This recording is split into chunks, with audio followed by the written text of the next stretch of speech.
Hey friends, it's Shay, I'm trans and I craft. Welcome back to my channel. Let's talk social media.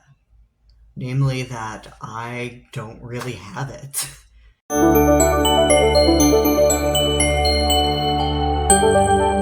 So before we jump on into why I choose not to have a social media presence, like this video, comment, subscribe. I'd love to hear about what communities you're a part of on social media and what your experience is like, whether you're getting what you need from those online spaces or not. Broadly speaking, the communities that I'm a part of, queer and trans community, crafting community, and the desire of this YouTube channel as a means of building community and a fun, creative space for those two communities to coincide.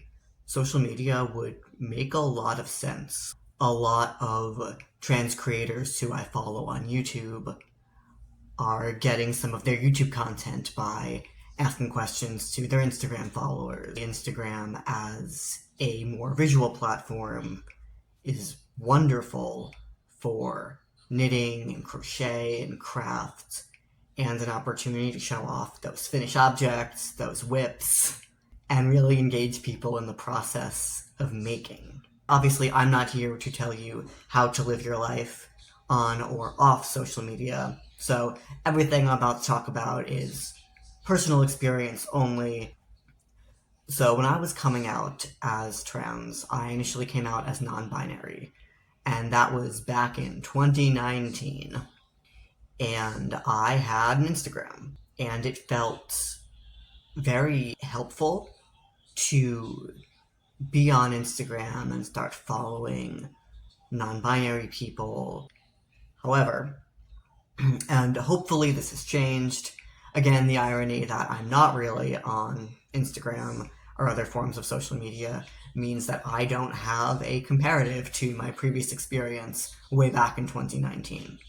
Back in 2019, a lot of the non-binary people that I was following on Instagram had a very particular body type and a very particular sense of androgyny that I wasn't really able to achieve. These were people who, at least in how they presented themselves online, were tall and thin and had the type of androgyny that is kind of associated with, like, non-binary, as if it's its own kind of standardized third gender option, that you have masculine, feminine, and then androgyny, which is basically just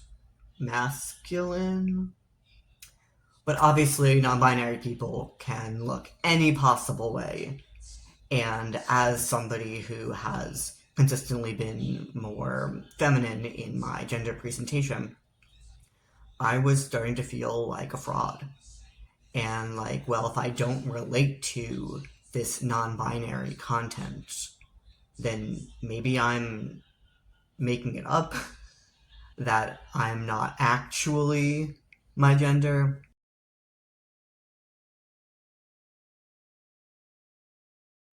It was just not a good mental health space.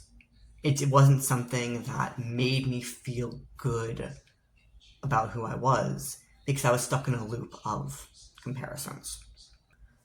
And that's not to say that there aren't wonderful, body positive, body inclusive, trans and non-binary creators on Instagram, but it just so happened that at that point in my life, that wasn't the content that I was seeing. And I could have sought it out. I also don't think that I was at a point in my life, in my transition, where I was aware of the variety in the trans community and the diversity in how you could present. The best advice I ever got was the phrase, "Comparison is the thief of joy." And I think about that a lot. anytime I feel less than somebody else. So I haven't been on Instagram as a crafter, so I'm just not familiar with what that experience would be like. But I'm not really sure that where I'm at in my life right now that I want or would particularly benefit from developing a crafting presence on social media online. I want to be spending my time creating rather than spending my time creating posts and content. And because YouTube is my primary form of social media and community engagement, that the YouTubers I follow, I'm able to still see a fair bit of crafting content through what they post and the patterns that they discuss. And of course, there's always Ravelry, where I don't have much of a presence on there either, to be honest. But I think I could be convinced to all of this might change sometime in the future.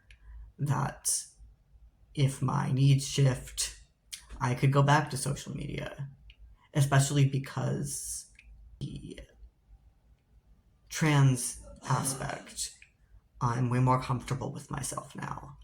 I have a way better idea of what I want and the people I want to support and the types of content that make me feel good and really make me feel in community with others. So thank you so much for watching, and please tell me about your social media usage. What apps do you use? Why? Do you feel that these apps help you build community? And where are some spaces where you find yourself stuck in that comparison loop, which just really sucks the joy out of things that are designed to make us joyous? Thanks again. Love you guys. Have a great day. Bye.